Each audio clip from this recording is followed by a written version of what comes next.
All right. Hello, everybody. Welcome to the Rewired Guide. Today, we are looking at poor circulation. So, this is basically meant to be a resource in place of a consultation. I usually find that while I still offer free consultations at the time of recording this, a lot of the time we end up talking about the same things over and over. So, this is part of a bigger series that helps look at the questions that come up over and over again.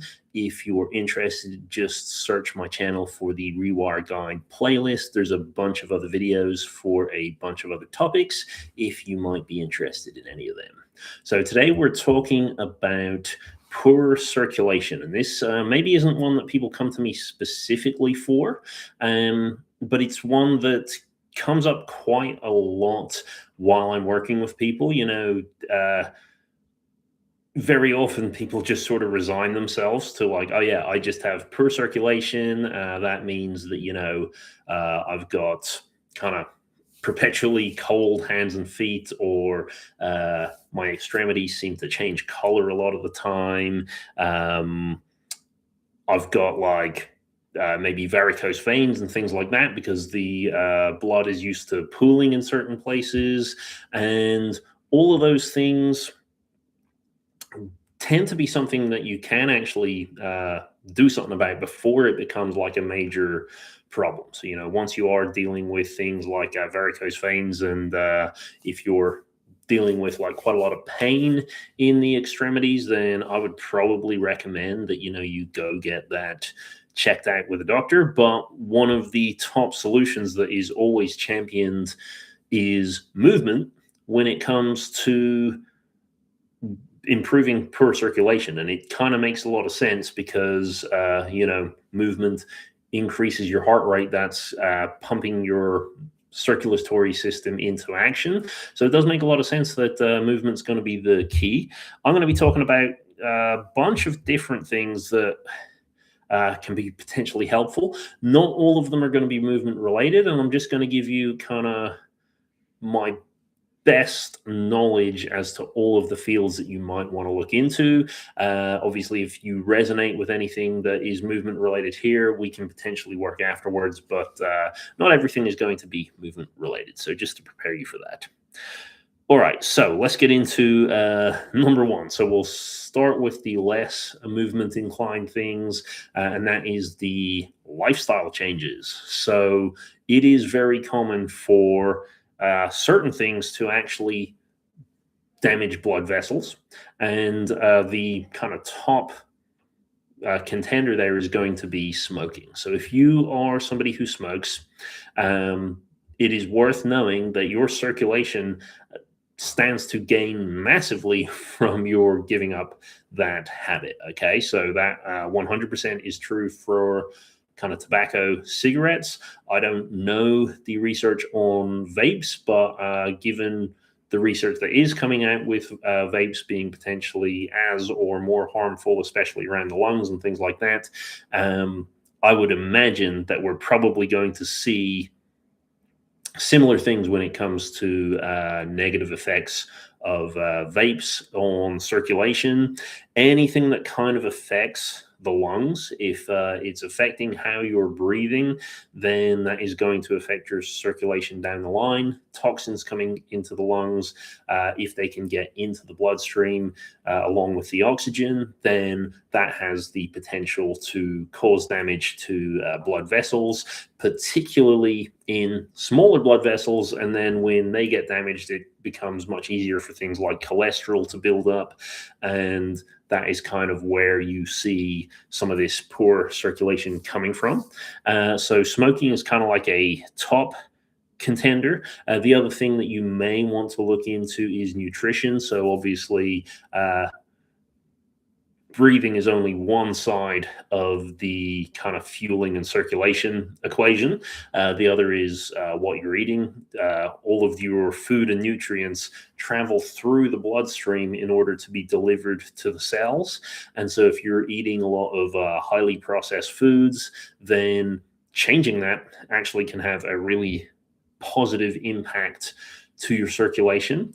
And then the final thing that I would mention there is that it's probably worth looking into metabolism as well. So when it comes to circulation, there's sort of two sides of it. There's the quality of what is being put in. That's going to have an effect on blood vessels around your body.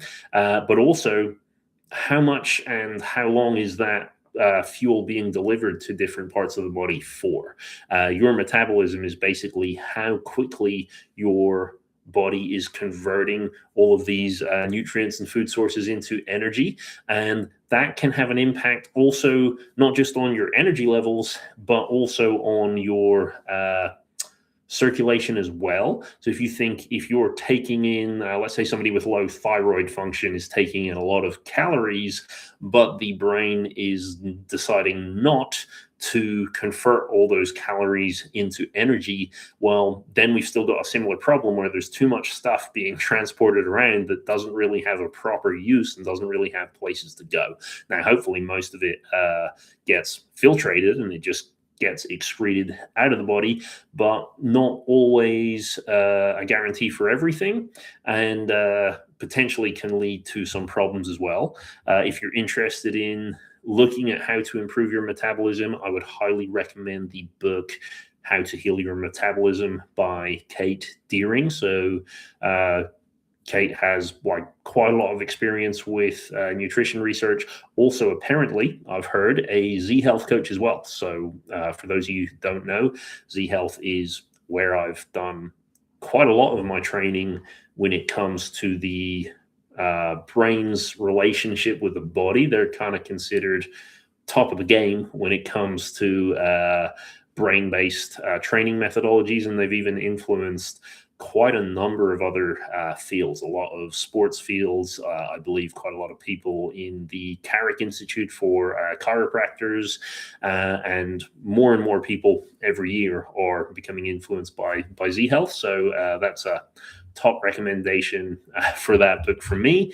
And if you want something to kind of take away in terms of metabolism, what we want to see is your heart rate and your temperature kind of being in a optimal zone. So we just want to be taking your temperature every morning, ideally above kind of between 36.5 degrees, maybe 37.5 degrees, a little bit higher than that during the day when you're actually using your energy.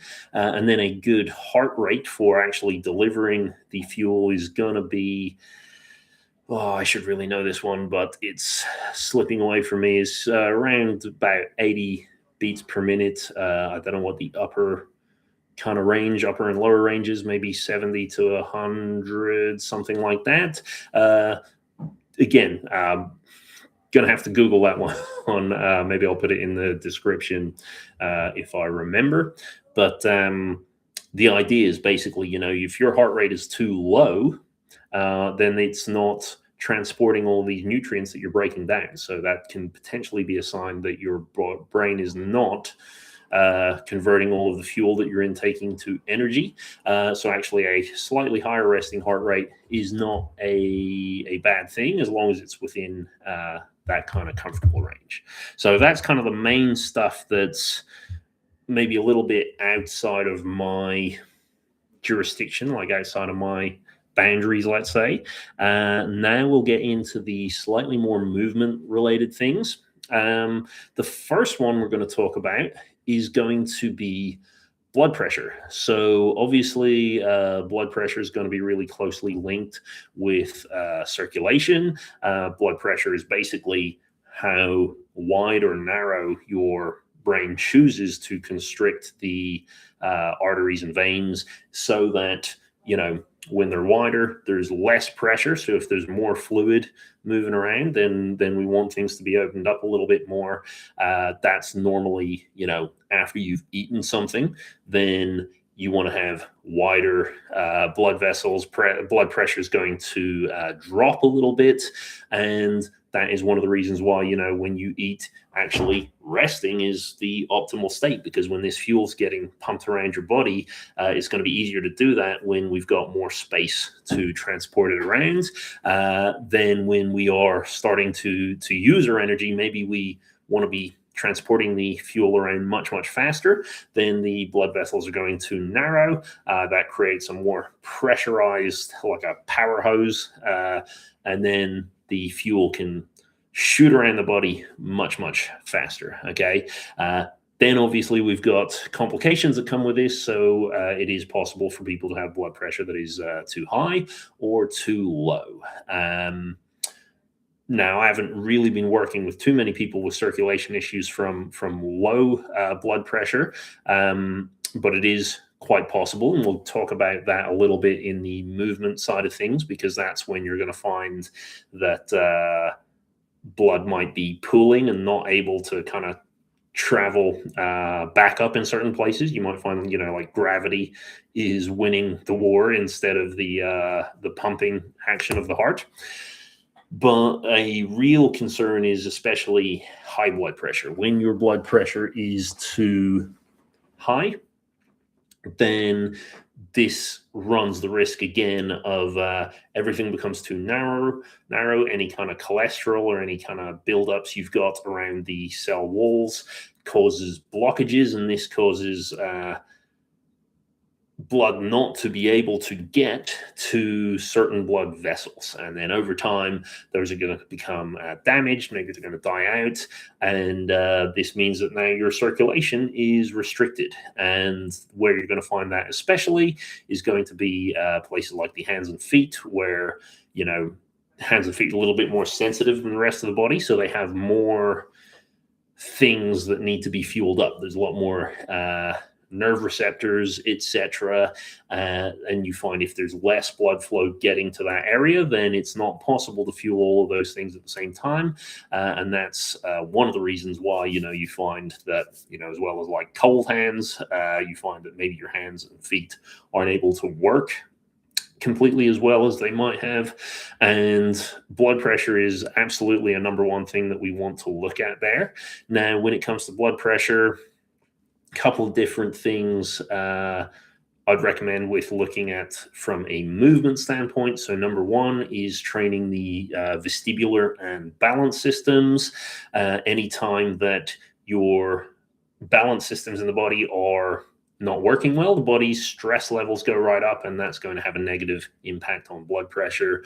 That's one of the reasons, again, I'll always say it's why the entry level sort of movement program from Rewire is the Neuroband. It is a vision and balance training program.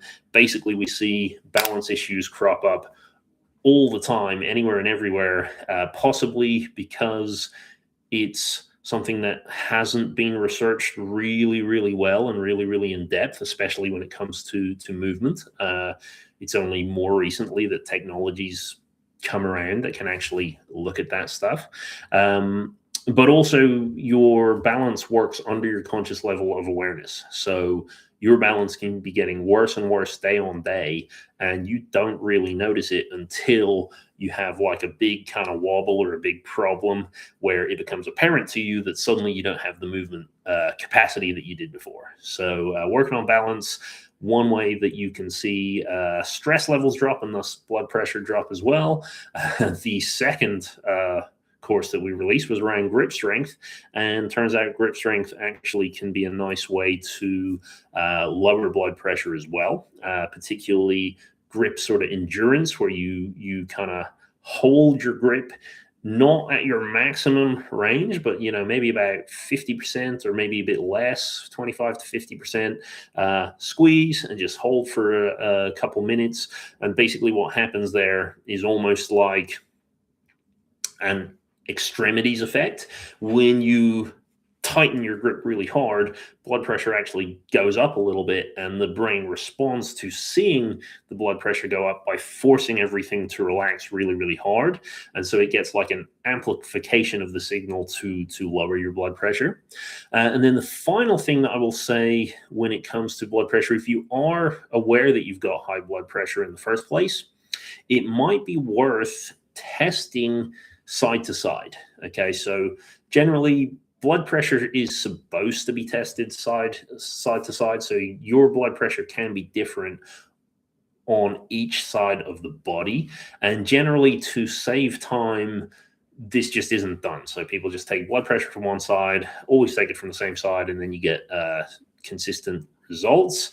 And then you just sort of assume that, the amount of people that are going to have these differences is negligible. And that might be true for the medical world, but for you yourself, it might not be true. You might actually be one of the cases where, you test your blood pressure side to side and there is a significant difference. And basically what we want to do there is we want to start treating the side of high blood pressure to just try and lower that and get everything a little bit more equalized. You might find that trying to lower it on both sides, then the brain has a bit of a panic and doesn't know what to do because one side was already kind of functioning well and the other side was too high. So if you are going to look into anything to lower blood pressure, again, it's something that you might want to be consulting with somebody who is medically trained. But if you got a blood pressure cuff at home, there's no harm in checking it side to side. And, if you see a difference, you can try working on balance on that side, working on grip on that side, or, take that information to your GP and see if they have any thoughts on what could be causing that. If it's anything to be concerned about, a medical opinion is definitely not a bad idea when it comes to big fluctuations in blood pressure. All right, so a little bit more movement based now. We're going to move on to the next point, which is breathing. So breathing is, as we've kind of already discussed, we mentioned nutrition. Breathing is the other side of your circulatory system, and breathing probably influences your circulatory system much more than the digestive system does, mainly because it's operating more frequently. Okay, so you're eating food a couple of times a day, and that's going to cause a spike in your heart rate. Hopefully, again, if metabolism is working well, then when calories go in, those calories are then going to be turned into energy. That energy needs to be transported to the cells, and your heart rate is going to go up to speed up the process with which that happens.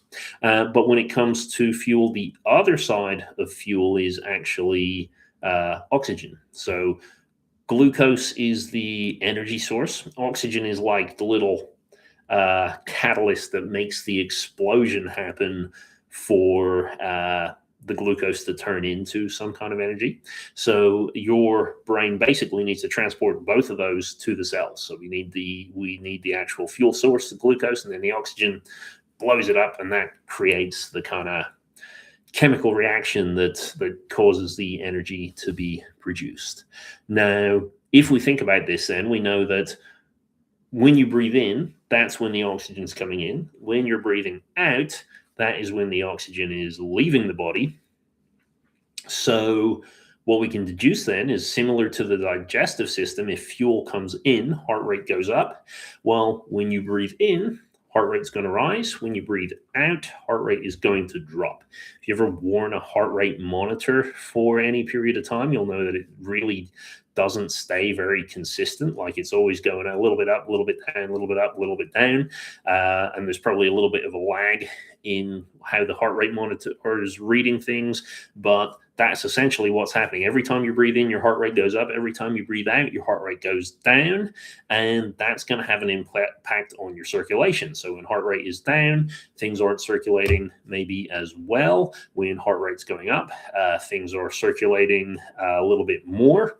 And so what we say is actually before you even look into exercise, just working on your breathing can have a big impact on heart rate. Now, the difficult thing about working on breathing for circulation is it's really hard to say exactly which one you specifically are going to need to do, which type of breathing you specifically are going to need to do.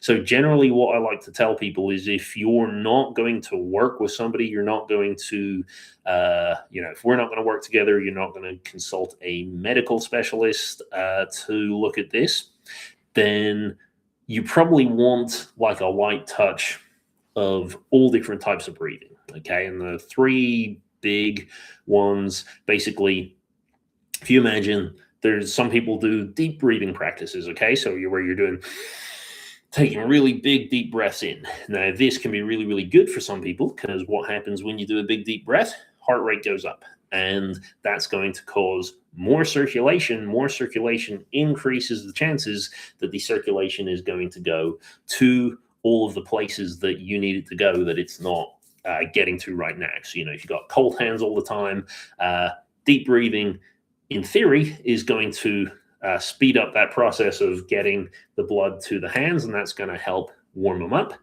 However, we don't really know what the starting state of the body was in. So if you're in the category where actually you're dealing with high blood pressure, or if your diet is especially poor, so there's lots of things floating around in the bloodstream that's potentially going to cause damage, then you might actually be in the category where increasing your circulation isn't helping your case because your circulation was dropping down because of all the damage that's being caused.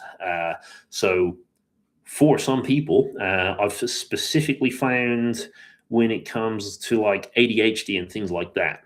And again, bit of a conflict because ADHD and really perfect diet don't always go well together. But I have found when I'm working with ADHD individuals that I've had more success with like the deep breathing approach, or the one that I like to use is like just how long can you continuously breathe in for. So it doesn't have to be like super deep, super fast. It's more like, can you continuously breathe in for 30 seconds or more? And then just breathe out normally, and then breathe in for 30 seconds or more.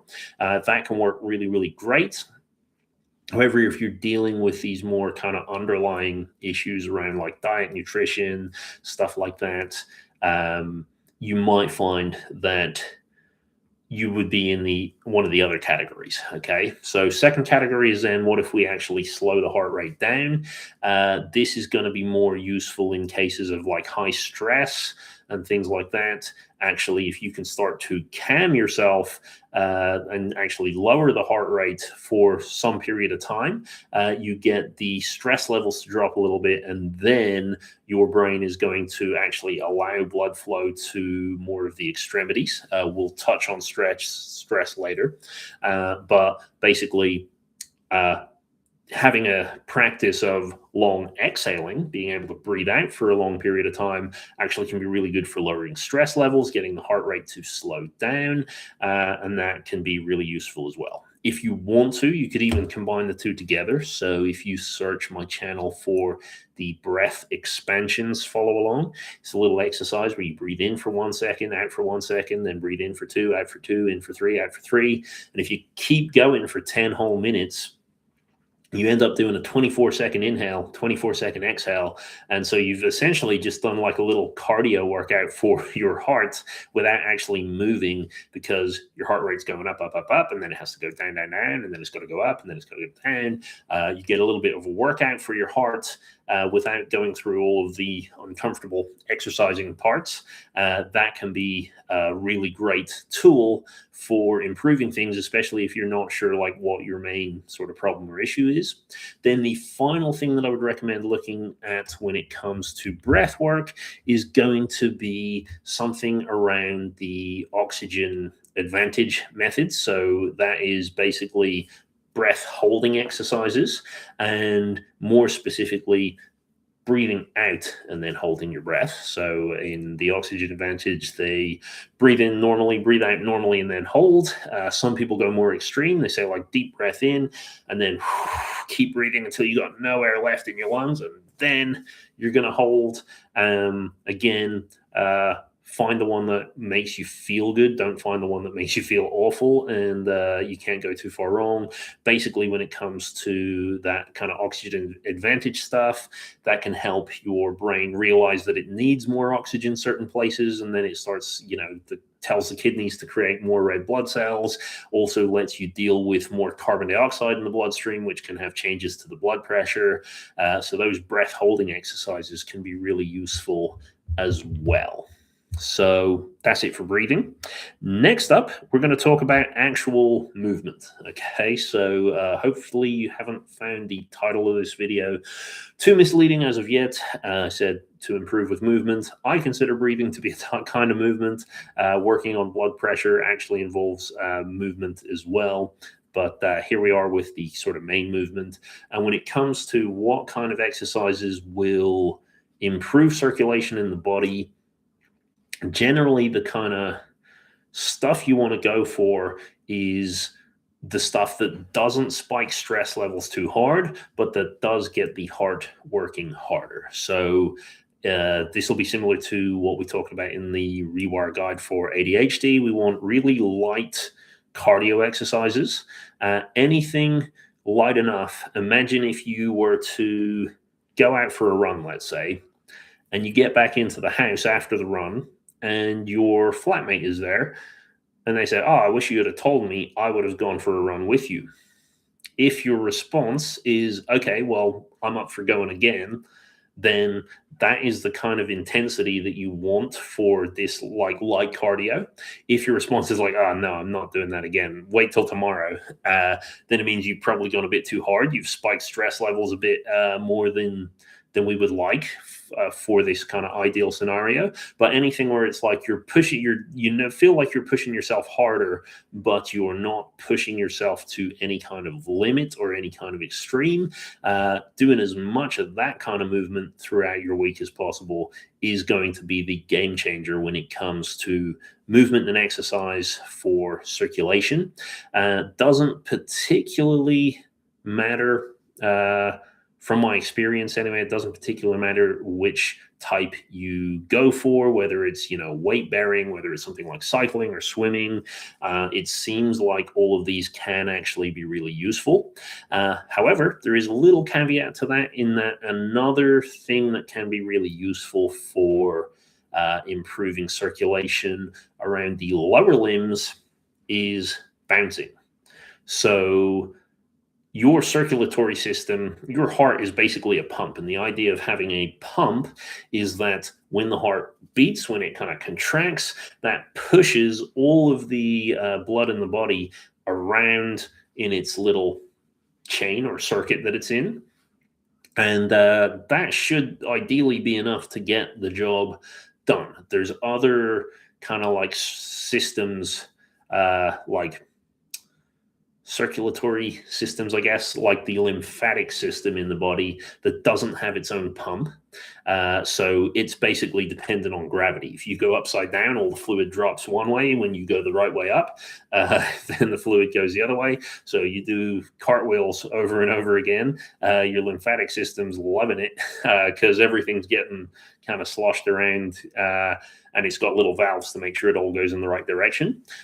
For the circulatory system, you actually have the heart to sort of pump things around, and that works pretty great until you get to the legs, where ideally the pump should be working really well. But if you don't have your blood pressure exactly how you like it, if your muscles are not exactly where they want to be, if your nerves are trapped in a little way that they maybe shouldn't be ideally, then you're going to find that actually the blood going down to the feet and the legs might actually run into some issues when it comes to actually being able to come back up, back towards the heart for round 2.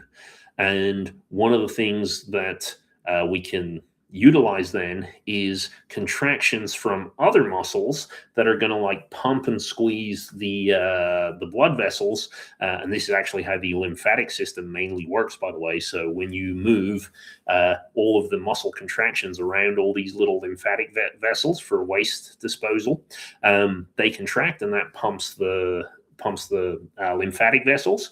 Well, we can do the same thing for the heart as well. So when we have muscles in like the calves and the legs contracting, then that's going to cause the blood flow to improve.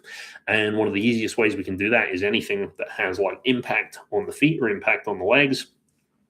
Just bouncing up and down on your heels can be really great for that. If you got like a mini trampoline or weight bearing exercise like running or walking or something where your feet are hitting the ground all the time, that can be really good for the legs. So if you know that you have circulation issues around the lower body, and especially around like varicose veins, that kind of thing, anything where blood is like pooling and not able to get itself back up to the upper half, then some kind of like light bouncing exercises where the legs are moving can be really useful. And that's also one of the reasons why compression socks and things like that can be recommended for surgeries and long flights. It's just going to raise the pressure a little bit so that any kind of pumping action that happens makes it easier for the blood to get back up there. So yeah, summarized movement is kind of anything goes. Keep it light because we get to the last point now, and surprise, surprise for anyone who's been watching these videos, last point is always stress. Okay, if you're exercising too hard and it spikes your stress levels, that's not going to be great. And stress in general, as usual, is one of the kind of real killers when it comes to messing up your circulation. I've kind of alluded to why this might be the case. Like if your stress gets higher, then your brain decides that you need more fuel all the time to deal with whatever problems are coming up. Stress only should be coming up if there's a problem to solve. Those problems could be anything. They could be, the psychological stuff that we see as stress, or jobs or relationships or finances or career or purpose in life.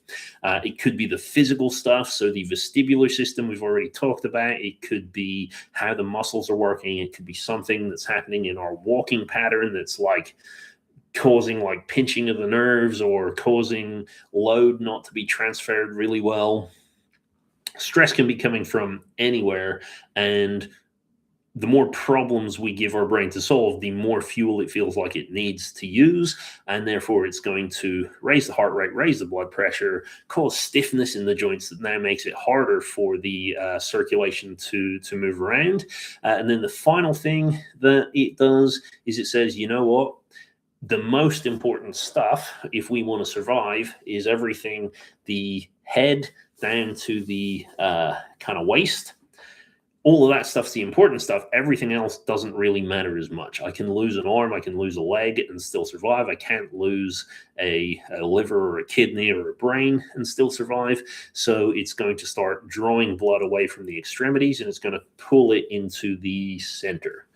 And anytime that we lower our stress levels and we convince the body that things are a little bit safer, then it goes, okay, cool. Well, now I don't need to be so economical with my fuel distribution.